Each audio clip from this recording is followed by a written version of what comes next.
Hey, it's me, Hrishikesh, Kannan, popularly known as Hrishikesh. Subscribe to my YouTube channel and hit the bell icon now to get the latest videos and get taken into a world of entertainment, culture, sport, business and current affairs. Guys, 7th of July, I'm very excited by this. It's an abundantia entertainment release. It's called Neeyat. It has a stellar ensemble cast, Vidya Balan in the lead role, and the fabulous Menon joins me for a discussion on Neeyat. From me, Hrishikesh, everybody who's watching, listening, I highly advocate you go into the theatres. It's been a while since I said that. Go into the theatres, otherwise you're always giving out streaming platforms. How are you? Wonderful to see you. Yeah, I'm great. Yeah. I want to start off with these fantastic teasers and trailers that you put out, which have gotten the market in a tizzy.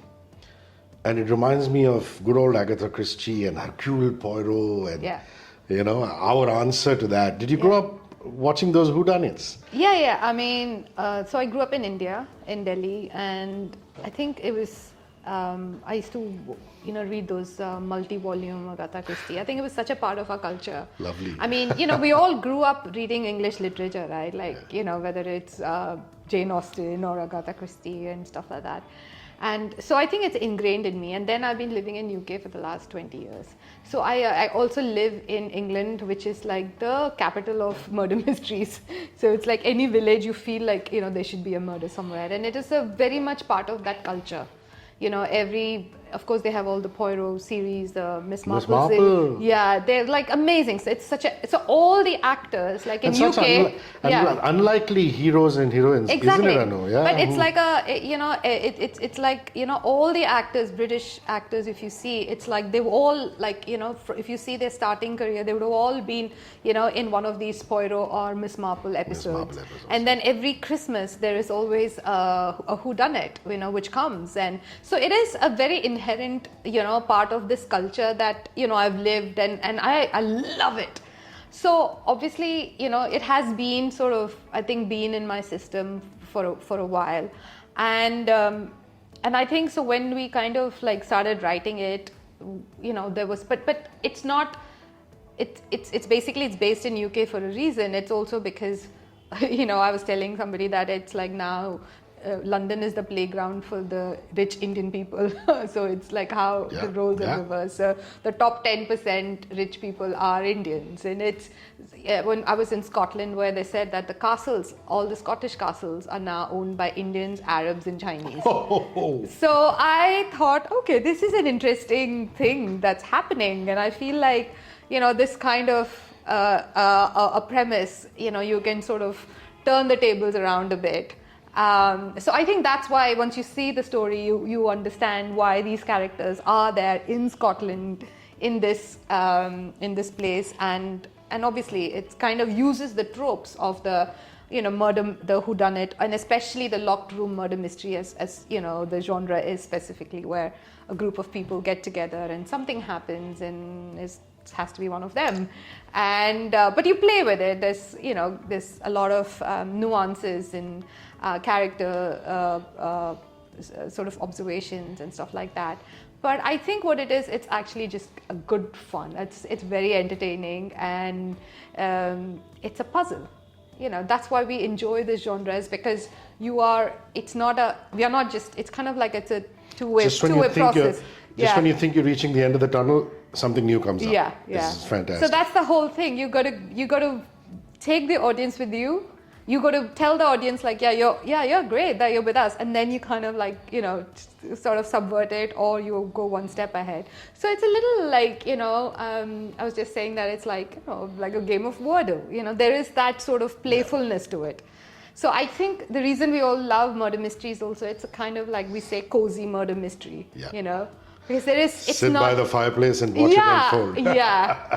But I want to come to this. Another very Indian trait which we share with our colonial past is Havelis versus castles. You look at Indian Havelis in the north or the south of India, and they have an eerie quality to them, just like castles have an eerie quality to them. So to me, the fact that you've used Scotland, it could have easily been in Jaipur. And Indians love that. They love put a person in a Haveli and something goes wrong.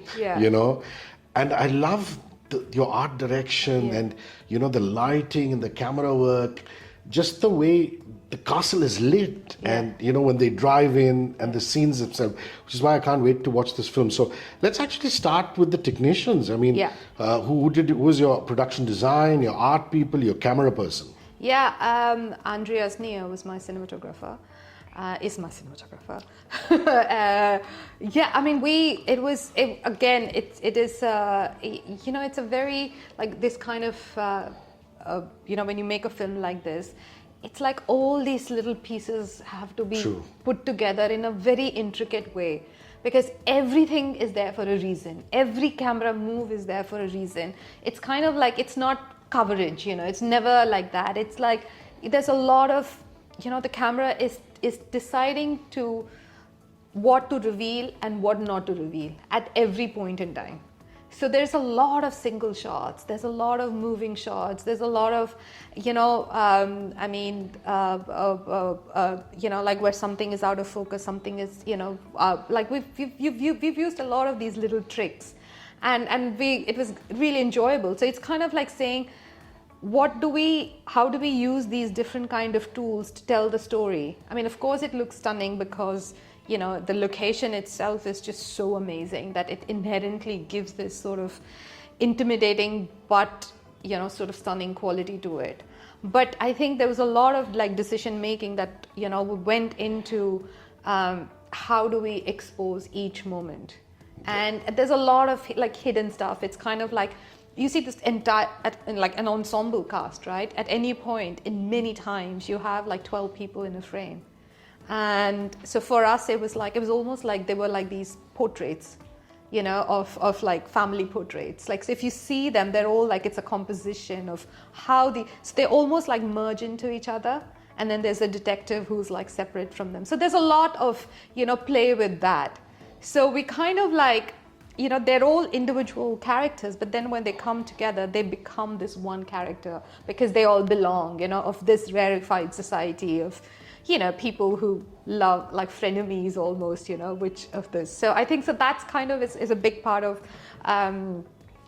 storytelling that, is with how the camera tells a story, which is like how it's lit to, and it's also like quite daunting, when you have to light 12 characters all the time. Yep. And did you have to recce a lot to get this particular castle in Scotland? Yeah, so basically on paper there were 3 lines, which I have to say, I was like, it said, it's a castle on a cliff by the sea. Whoa. And when you see the film, you'll know why I just wrote it. The trailer says it. I think one of them topples off. So, so imagine like to find a castle on a cliff by the sea and in the middle of nowhere. And I think so it took a while, but then like literally when we found this, it felt like this story exists for this castle. And that's how I think the magic of movie making is, like when all the elements sort of come together. I know Vidya from back when she was in St. Xavier's College. Yeah. And I felt that you really tapped into all the aspects of Vidya and Shakuntala. Yeah. It looked to me like Anu understands what Vidya is all about. I mean, there's this whole serious actress side to Vidya, and then she can just burst out into these giggly fits, these goofy bits of laughter, which is such an inseparable part of her personality, isn't it? Absolutely, I mean, and you must have been so excited to build this particular character with her, and she seems to have risen to the occasion as always. Yeah, I mean, that's what it is. I think Vidya has multiple aspects. I mean, but also she is willing to go into aspects that are not Vidya also. Yeah. I mean, she is gregarious and she is, but we're also very like similar in the sense we're both very like earnest schoolgirl types, like, and we're both, South Indians. So we're like, when we meet to start, it's like study group, we both like, have like very serious, but also we want to chat. So we'll be like 10 minutes we'll chat and then we'll like, go Get to the back scripts, to work, that kind of a thing. So we have a work process which is very intense, but also I think very honest and open. Like, there is like, we can talk about anything about these characters and go anywhere. So I think and somehow I feel like that has allowed us to I think explore different kind of facets. And of course Shakuntala was all like about that, a woman who you couldn't put in a box. That was the definition of Shakuntala. And so that's why she was like, 1 minute she could light the room on with her laughter. The other time she could just shut you out. And that was her genius, and that was her thing that we were allowed to tell the story by the family, to be true to like her character and her thing. So similarly, I think this is opposite of that. This character is all about internalizing everything. So in a weird way, it was kind of like it's the opposite of what we did, because Shakuntala was all about, she couldn't keep anything in, right? She articulated everything, the love, the hate, the joy and everything. She was like a child, and Meera Rao is all about, just but eventually there is that obviously humanness, vulnerability. Like, how do you play a detective? It's kind of like you're at the receiving end of things. True. So it's not an inherently author-backed like Shakuntala. So it is a tricky thing, but I think therein lies the challenge, and therein lies the joy. I love the bangs. Whose idea was that? Was that your stylist idea, or did you say, let's give her the bangs? I think it gives her a very K-pop quality. Yeah. It's a very Gen Z kind of quality. But this is the thing. It's kind of like, I think it's, again, when you like come up with a character, you don't want to be one thing. Of course she's the serious character. She's not a vain character, but also you don't want her to be like this, I think it sort of softens her, isn't it? So there is kind of like, to be honest, I don't even know how it all came together, but it came together like this. I mean, because Asta and Rian, who done the costumes, and literally, I think this was the first set that she wore of her multiple looks. Like, this is the first thing she wore as this combination, because we were like, this is sort of, the space we want to be in, because she is someone who is, she's very lived in, but doesn't mean that she has to be unkempt. True. Yeah. You know what I mean? Just because somebody is living in their head doesn't mean they have to be. So there is that sort of just that right combination of someone who's soft enough, but equally someone who's not vain. So I think that was really the sort of brief. And but I think when we gave this, I think this just allows us to give something new and fresh. There's also freckles on her face, which sometimes you can see, which I absolutely adore. In some shots, it's obviously more visible than other shots, but it just makes her a real person. Suddenly, she's not, the detective or whatever. She's this person who is doing this job, and she stood out in the cold. She's come out. She's done. So it just becomes that much more. And also, she's an amazing contrast to these amazingly rich people who are. Who just are so used to being, thoroughly decked up. So I want to talk a little bit about Kausar. I mean, I have so much love for Kausar. I've just checked out Farebi, the track. Yes. Mikey Mcleary, for all of you who are living under a rock, has just done such a fine job on it. Lotika is one of the new voices, sensational voice. Kausar has written the lyrics. Now, when Kausar writes lyrics, it's a walk in the park. But I feel she doesn't write enough dialogues. And she should be writing more dialogues, because she's such a stupendous writer. Yeah.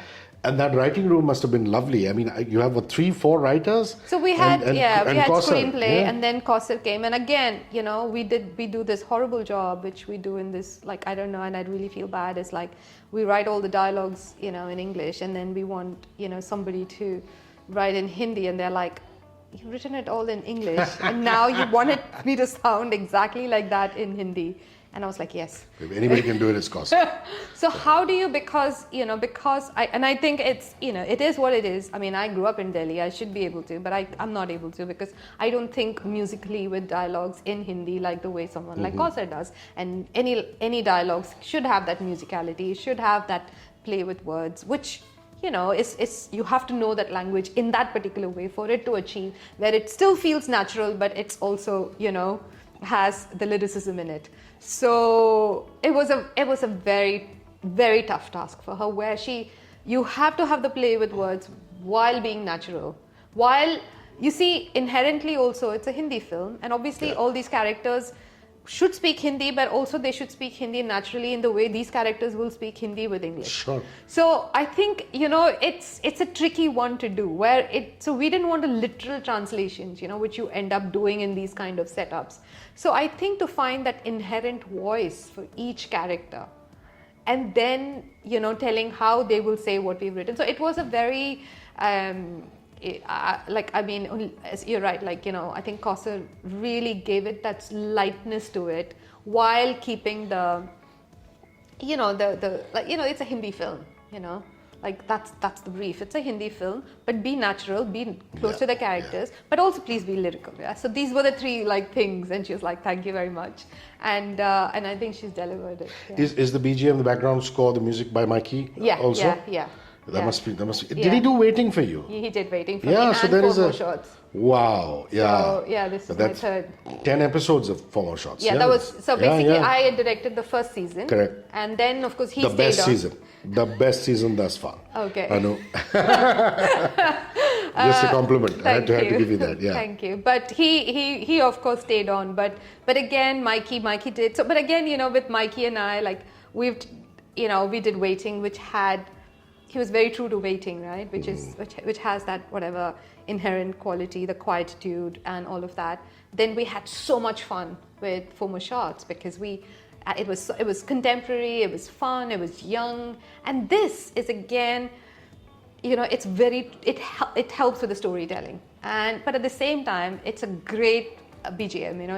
It's really snappy and fun, and of course the song is there's only one song.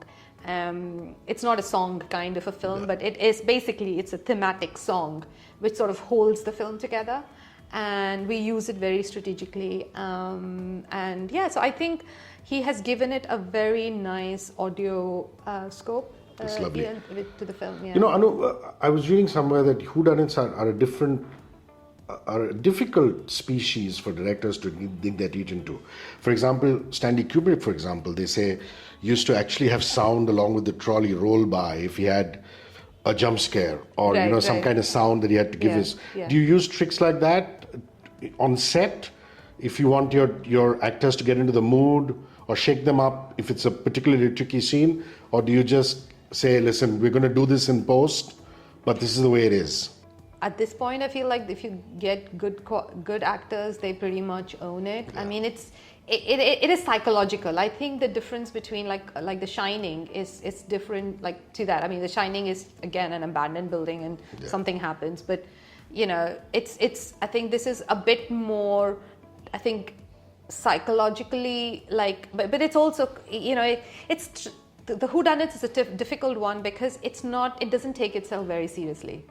See, that's a difference between a whodunit it's a bit wink wink kind of a genre, and that's the fun of it, it's not dark and whatever. There is a sort of a game, that's what we enjoy. If you see Kenneth Branagh's Poirot, there's a bit of he is like the original, not the original but the TV show Poirot, but he has a take on it, but then you take some similarities, you play with it.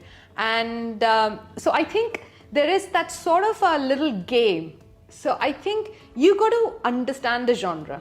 I think that's what it is. You got to understand the genre. But I think the job of the actors, I think, was to be true to the moment. And I think that's why you need the actors of this caliber, because there is a lot of time the acting is actually not to do anything. Because there was a joke on the set. They'll be Shahana's best line was, "Acha, aaj the background acting wala din hai na." So she used to say that because every day somebody gets a moment to shine, but a lot of days they just had to turn up and they used to say kya kyun. They had to do that because that's there's a lot of, as I said, it was they're all together. As I said, they're all portrait, that's how we show. They have to just form this unit together, and you kind of have to say, oh my God, this bunch of people, what are they up to, kind of a thing. So I think it's more that than evoking fear and stuff like that. but I think everybody like, you identify the moment that we're all exploring, then everybody sort of delivers to that. And overall, I don't think we took ourselves very seriously. I think that is the nature of the project, and I think you got to like go with that vibe, because I think, the thing is, you have to be true to the character, you have to deliver on the mystery, and it has to look great. So I think these three things we had to sort of like keep telling ourselves. You have such a wonderful cast. I could talk about them till the cows come home, but just, a couple of things. Who's somebody who's surprised you? I mean, I look at Ram, he's gregarious, he fills the room the moment he walks in. Yeah. He's made to play Mr. Kapoor. Yeah. This is why he's called Mr. Kapoor, perhaps. Yeah, I mean, though he was called Mr. Kapoor. And then you have a YouTuber like Prajakta. Yeah. And then you have Shashank, who's one of these, really edgy kind of actors. Yeah. And then somebody like Dipanita, who we don't see that often. Yeah. And of course, Shahana, another accomplished actor. Who really surprised you with their performance? Is there somebody who said, whoa, I didn't expect him or her to do this? I think the thing is, I feel, when you cast, you play with it, right? You play with the casting. Some you cast, he's gregarious, but actually there's more to it, right? Always. So you kind of like, people think, so you take Ram because he's gregarious, but then there's obviously more to everything. Yeah. So I think you kind of then subvert it at some point. But some people you kind of, for example, Shahana, when I approached Shahana, I was pitching something else to her, and she's like, yeah, everybody wants me to do these serious, aggressive characters. I want to play this, like, the girlfriend. And I was like, yeah, why not? She says, and she has a kiss in the trailer. Yeah. Boom. And basically she thinks she has a great sense of humor, like, and she, there's a lot of like, PJs, this character does. And she says, I'm very good with PJs. And it literally took me a second to say, you know what, let's do it. Because, because that's the whole fun of it. It's like, so sometimes you subvert those expectations. So suddenly we've never seen Shahana like this, and she's very, again, she's so good because her reactions are so bang on, and she always gives, and always in character, Like, it's just such a Lisa reaction, and we've never seen her play this sort of comedic, like, Wow. I've never seen her do comedy at all. Yeah, ever. and so I think it's, but again, she's someone who's genuine, in that group as well. You feel for her because, she's not inherently rich like the others. So, I mean, I had not worked with Prajakta at all. And I was really surprised by how, the small thing. I mean, like, of course, but like when you see your actors, it's like, you're so intimate, isn't it, when you're seeing them on screen. She's a damn good actor, yeah. Like, she's really, I hadn't really seen much of her work, and it was just an instinct, when we sort of offered this to her, and she was like, yes. So it was I really liked what she has done. I mean, and again, you're going to get me into trouble with this, because that was the whole thing, because sometimes, people would say, and I'd say, yeah, that was really good. And then 5 other people would be like, what about us? And they'd be like, I'm like, no, you were good too. And even if Rahul Bose didn't mean it, he would have purposely said, but Anu, you never said me. So it was one of those things, and I always joke to them, like, I'm a single child parent. I don't know how to, navigate this. So you're all very good. I all love you all equally. But, in that moment, but everyone, the one thing I'm really proud of, like, the film is that no one is a sidey character. Wow. Everybody gets that moment to shine. Like, even in the trailer, you can see. It's like, everybody has a reason to be there. Yeah, thank you for bringing Nikki Walia back. Thank you. Danish, is a newbie waiting to see more of him. That's lovely. Yeah. So that's that. Abundantia, Anu and Vidya Balan return together. Yes. This time it's Neeyat, the movie. It's out 7th July. Wonderful ensemble cast. In theaters. In theaters, like I said in the beginning, in theaters. I can't wait to see it. It's a whodunnit like no other. Please go give it a lot of love. Thank you, Anu, for your time. Thank you so much. Thank you.